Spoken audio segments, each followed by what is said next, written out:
Well, just on this whole vein, I mean, you're a Tasmanian, as we know. Tasmania's long had a thriving and sustainable logging industry.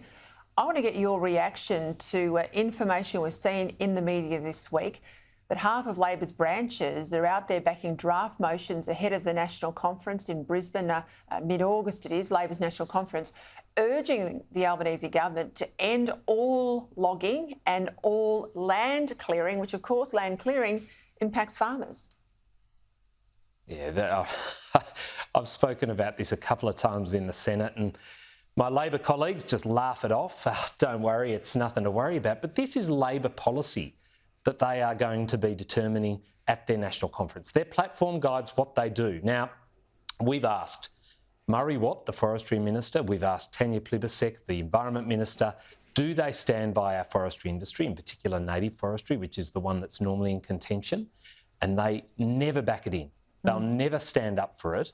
And we've seen what happened in WA, where they've banned native forest logging, sending it offshore. They've banned it at the end of this year, as we've discussed previously, in Victoria.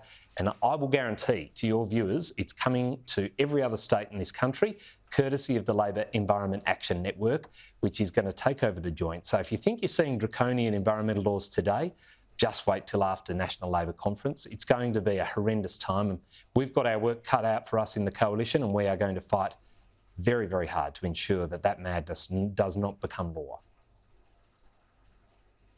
Well, how does it make sense, Senator Duniam? I mean, obviously there's a huge impact for jobs and regional economies in logging and other things, of course, associated with forestry. But trees are renewable. I mean, you cut down, it sequesters carbon, but if you cut down a tree, you can replace it with a tree or replace it with 2 or 3 trees every time. I mean, it's not a finite resource.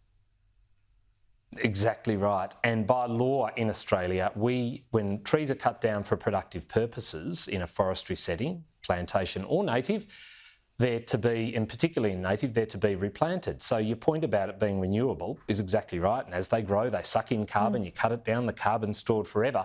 But if we ban forestry in Australia, particularly native, we're still going to want those beautiful hardwood products, the floorboards, the coffee tables, the staircases, the window frames, but it will be coming from places like the Congo Basin, where they rip it out of the ground, they don't replant it, and there's even allegations and claims around there being tinges of modern slavery attached to the products that we rip out of these forests and import into Australia.